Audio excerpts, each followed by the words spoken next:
And so how we actually first connected, which is a cool story because I don't know if people have seen that Iam Tongi video, the Take Iam Home kind of remix that we did with a bunch of artists right before he came home, I think. It was before the third place stuff, so we could like get extra votes for Iam.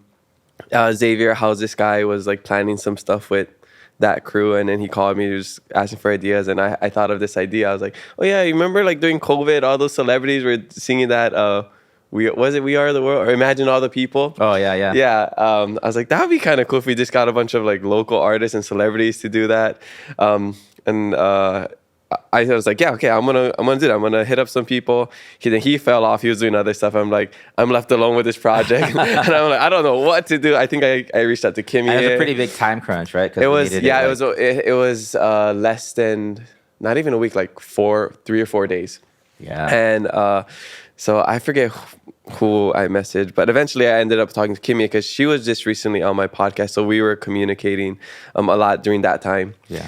And then she's like, oh, I'm going to Imua's studio right now. And then put you on the phone. I told you guys the idea. And you're like, actually, let us take this over. Like, you get a budget and we'll see if we can make this happen. Yeah. And I think the initial one was, why don't we get all the artists, they can just sing over the just track. A quick video. Just over Brother Iz's track. Yeah. And then send their voices with the track on there. And just technology-wise, like, I don't think it's gonna work. Plus, like copyright-wise, it'll be the music of Brother Iz. Mm-hmm. And so I was like, maybe we can make our own track, make it custom.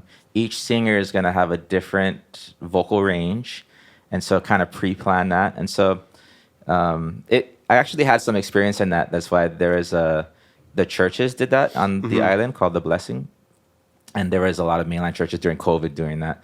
And so I was able to get audio from multiple places and multiple types of quality, and work with an awesome video team. And so that was a great success in that. So I'm like, I did it for a national thing as well. And so when you asked, I was like, I've done this before. I feel like we can really capitalize and bring Iam Tongi home with quality.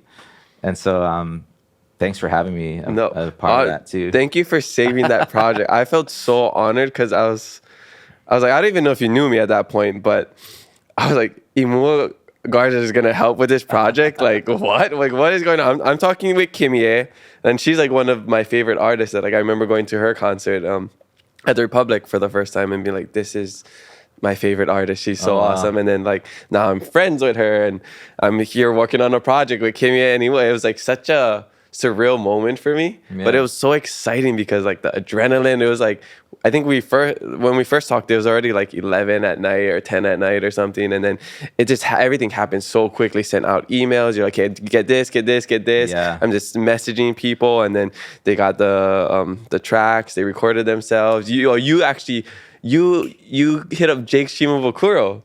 He came over like super late, right? I said, hey, Jake, you want to be a part of this project? And then he's like, yeah, but maybe my setup at home isn't that good. I was like, just come over right now. It was like, I don't know, 11:30 It was midnight, PM. yeah, I think. He's like, oh, Ken. And so he came over, we set up and even filmed it too. And it worked out great. And everyone who was a part of that project, such a huge blessing because they just did it. They're like, yep, I'm in. And you can see when Hawaii represents and when someone's so also good. Representing Hawaii, like, okay, we're with you. Right, Iam, we got you. Yeah, you guys have to go check out that video if you haven't seen it. It's on YouTube. I think it's like Take Iam Home or something. You could probably find it. Yeah. It's on Haku Collective. And to see the reaction videos. The reaction videos are so awesome. Yeah, there's people just... Yeah. And then we got extra people like Oliver Steele to say something, Auntie Sia, and like some local celebrities. It was just such a cool time. And we did it in like 48 to 72 hours or something. Shout out to Kavika as well for editing. Kavika Lopez. Yeah. And so, again, mahalo to you guys. That was like one of the highlights. No kahau. Mahalo. But so that's how we first connected. And then I've always known that I wanted to get you on the podcast. And so that was kind of, I was like, oh, I got his number now. I'm here. Yeah. So, and it's just so cool how life works like that. Yeah. Yeah.